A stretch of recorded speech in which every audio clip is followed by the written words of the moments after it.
Student चाहे तो अपने सेल्फ स्टडी के द्वारा भी इस एग्जाम को पास कर सकता है। यानी वो कुल मिलाकर टाइम मैनेजमेंट में फंस जाते हैं, वो टाइम मैनेजमेंट नहीं कर पाते हैं ठीक से। आप ध्यान रखिए, एकेडमिक और कॉम्पिटिटिव एग्जाम दोनों में अंतर है। सेल्फ स्टडी में जो समस्या आ रही है वो समस्या कौन दूर कर रहा है? वो समस्या कोचिंग दूर कर रहा है आपका। लेकिन वहां समस्या है कि इतनी फीस कहां से लाएंगे। आपको पता है सेल्फ स्टडी के लिए भी हमें कहीं पढ़ना है, उसके लिए हमें थोड़ा अपने ऊपर भी खर्च करना है, तो वो पैसा जो आपने यहां बचाया, अरे भाई अपने खाने पीने अपनी चीजों पर खर्च करो ना। अगर कोई बच्चा सेल्फ स्टडी करके आईएएस या यूपीएससी का एग्जाम पास करना चाहता है तो क्या ये संभव है सर? तो मैं बता रहा हूं बिल्कुल संभव है बच्चों। क्यों संभव है? क्योंकि यूपीएससी जो है ये एक ऐसा ऑनलाइन या ऐसा प्लेटफॉर्म है, एक ऐसा प्लेटफॉर्म है ये यूपीएससी एक ऐसा प्लेटफॉर्म है जहां पर स्टूडेंट चाहे तो अपने सेल्फ स्टडी के द्वारा भी इस एग्जाम को पास कर सकता है। और मैं केवल इसलिए नहीं कह रहा हूं कि बस आपको बताना है। आप उठा लीजिए रिजल्ट्स को तो आपको तमाम ऐसे टॉपर मिलेंगे जिन्होंने अपने सेल्फ स्टडी के आधार पर ही यूपीएससी को पास किया है। लेकिन एक बात और कहना चाहूंगा कि उन सभी लोगों ने, जो टॉपर ने सेल्फ स्टडी के द्वारा यूपीएससी को पास किया है, उनमें एक बात आपको कॉमन दिखाई देगा। कौन सा दो बात कॉमन दिखाई देगा? वो दो बात ध्यान रखना। एक, उनका डायरेक्शन सही था, उनको सही डायरेक्शन का पता था। और दूसरा जो है, उनके पढ़ाई में हमेशा कंसिस्टेंसी दिखाई दिया, निरंतरता, कंसिस्टेंसी, हमेशा डिसिप्लिन होकर के वे पढ़ाई कर रहे थे और सही मामले में उनका डायरेक्शन बेहतर था। मैं हमेशा कहता हूं कि आपका डायरेक्शन अगर यूपीएससी यहां है तो आप इधर जितना भी मेहनत कर लीजिए कोई फायदा नहीं होगा। आपका डायरेक्शन, आपका मेहनत करने का डायरेक्शन सही होगा तो आसानी से आप यूपीएससी को क्रैक कर लेंगे। सवाल उठता है कि सर अगर ये बात है सेल्फ स्टडी को लेकर तो आप बताइए, ये अगर है तो हिंदी मीडियम के अगर स्टूडेंट की बात करते हैं यूपीएससी में, तो वो क्यों नहीं सेल्फ स्टडी से यूपीएससी आसानी से क्रैक कर पाते हैं? उसकी एक बड़ी समस्या समझना। क्या? पहली समस्या कि हिंदी मीडियम स्टूडेंट जो है वो, सबसे इंपॉर्टेंट बात है कि अपने सिलेबस, जो यूपीएससी ने सिलेबस बनाया है उस सिलेबस में ही उसको बहुत कंफ्यूजन रहता है। तमाम कंफ्यूजन से वो बाहर नहीं आ पाता है। पहली समस्या। दूसरी बड़ी समस्या क्या है कि उसको डायरेक्शन ही नहीं पता है कि किस डायरेक्शन में हमको मेहनत करना है और मेरे मेहनत करने की सही दिशा क्या होगी। तो तमाम स्टूडेंट वो इस डायरेक्शन में मेहनत करना शुरू कर देते हैं और अंत में अपसेट हो जाते हैं, अंत में तैयारी करके थक जाते हैं क्योंकि गलत दिशा में डायरेक्शन, गलत डायरेक्शन में मेहनत हो रहा है। तो डायरेक्शन की कमी देखी गई। तीसरी बड़ी समस्या क्या देखी गई है हिंदी मीडियम में कि आम तौर पर या सामान्य तौर पर आप हिंदी मीडियम की, हर कोई टॉपर कहता है कि भाई इस टॉपिक पर पॉलिटी में ये एक किताब पढ़ना, मानक किताब पढ़ना चाहिए, इकोनॉमी में ये मानक किताब पढ़ना चाहिए। ठीक है, लेकिन आप देखिए वो जो मानक किताब है, स्टैंडर्ड बुक है, वो बाजार में किस में अवेलेबल है? वो बाजार में इंग्लिश में अवेलेबल है। मानक अगर स्टैंडर्ड बुक होता है जो ऑथर ने खुद लिखा है, लेकिन हिंदी मीडियम के पास क्या अवेलेबल है? उसका अनुवाद अवेलेबल है, अनुवाद उपलब्ध है भाई साहब, अनुवाद मिलता है उसको। आप खुद सोचकर देखिए, एक जो मानक किताब है और दूसरा जो अनुवाद है जो अपनी भाषा में लिखी गई है और जो अनुवाद है, दोनों में बहुत अंतर है। वो कंसेप्ट क्लैरिटी नहीं दे पाएगा।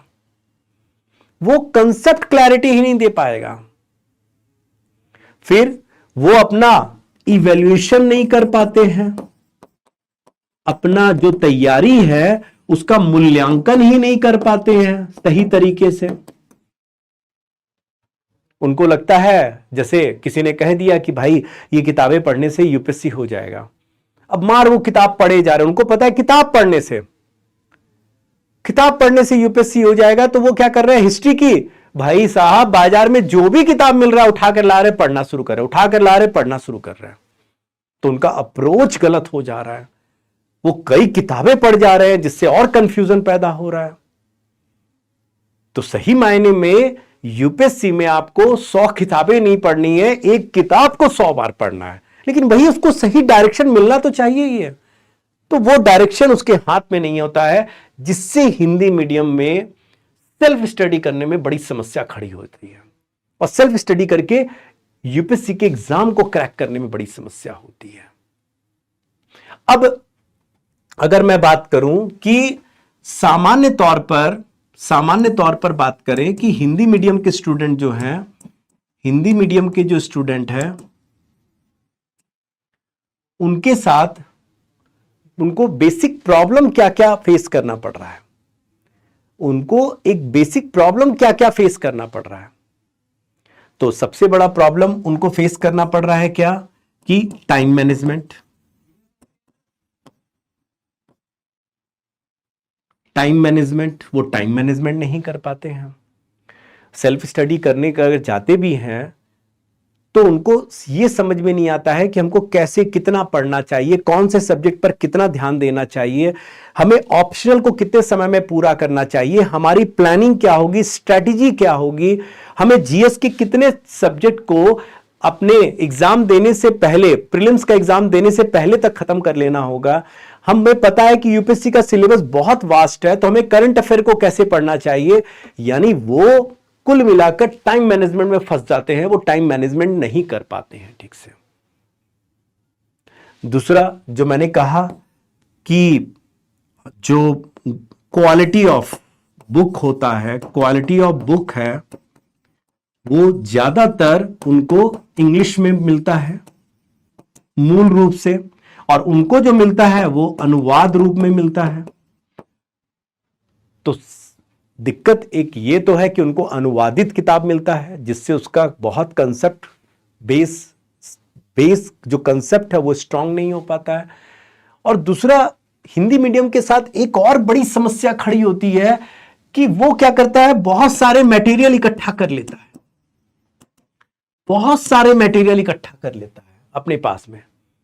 ये भी, यहां का भी मैटर मिल गया, वहां से मैटर मिल गया, वहां से मैटर मिल गया, और अंबार लगाकर बैठ गया, और उसको देखकर सोचता रहता है, और इस चक्कर में वो कोई भी मैटर नहीं पढ़ पाता है, कोई भी मैटर ठीक से नहीं पढ़ पाता है।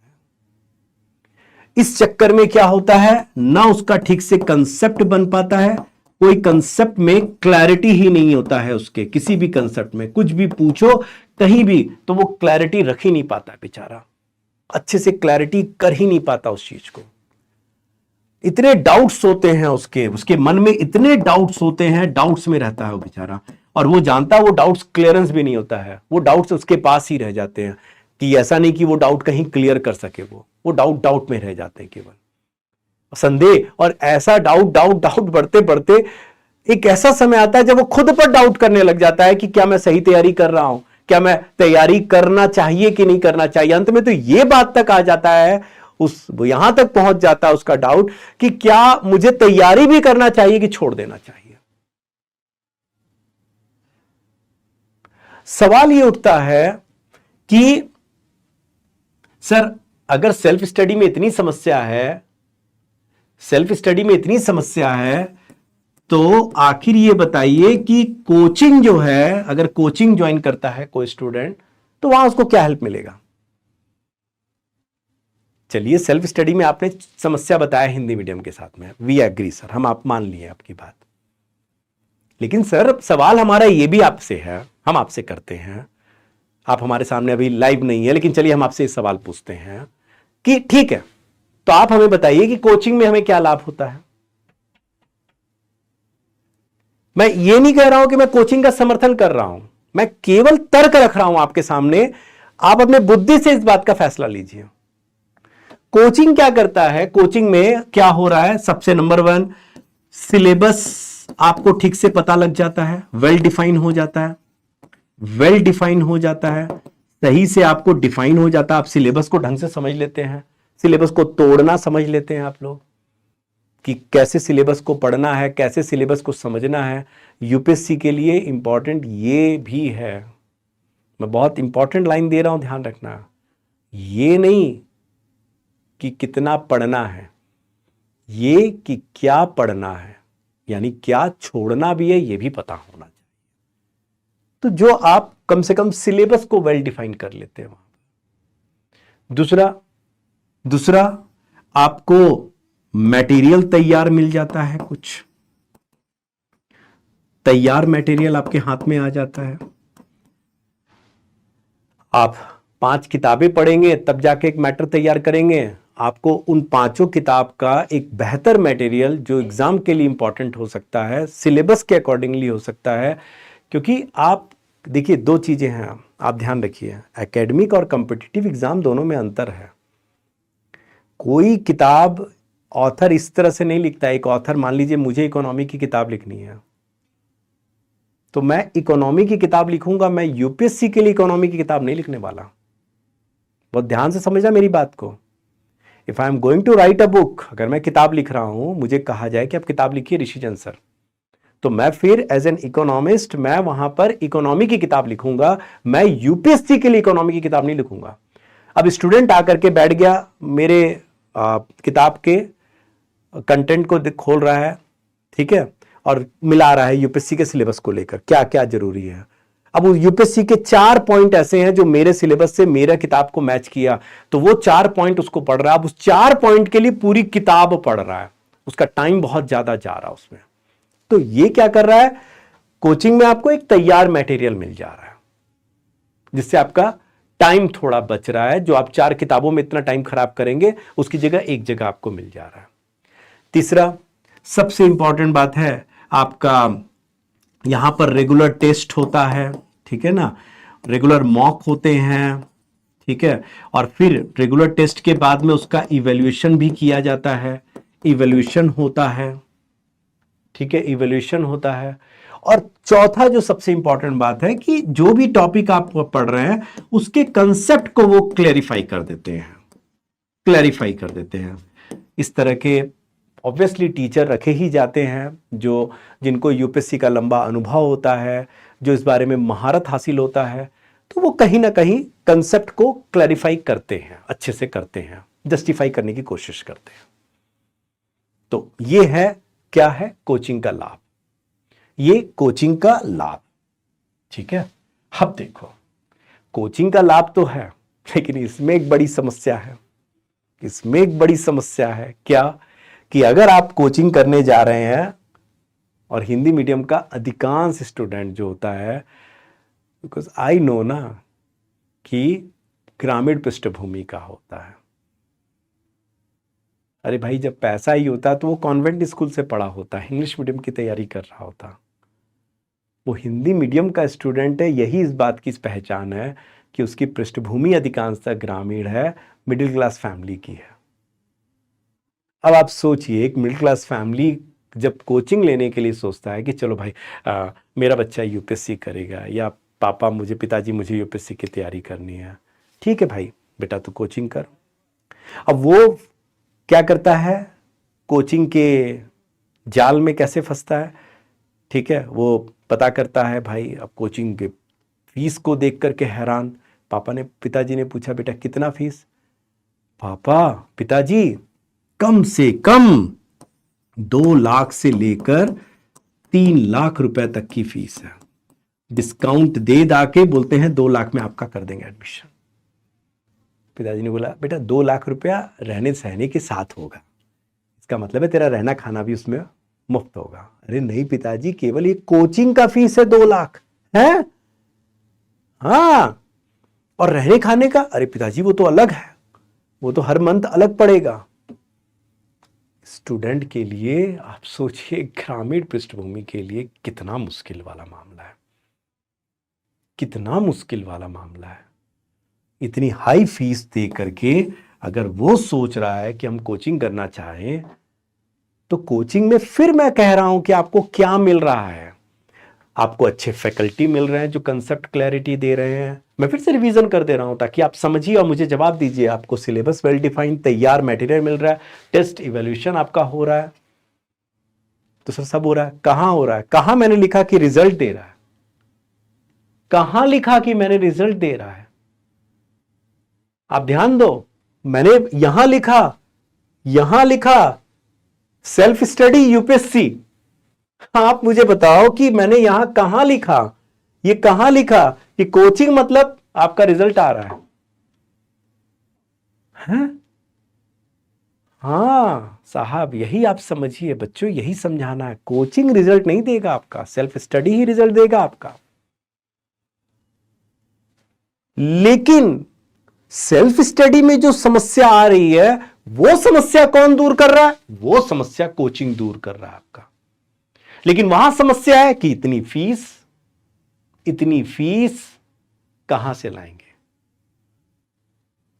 अब यही आता है आपके बुद्धिमता, यानी आपके स्मार्टनेस को।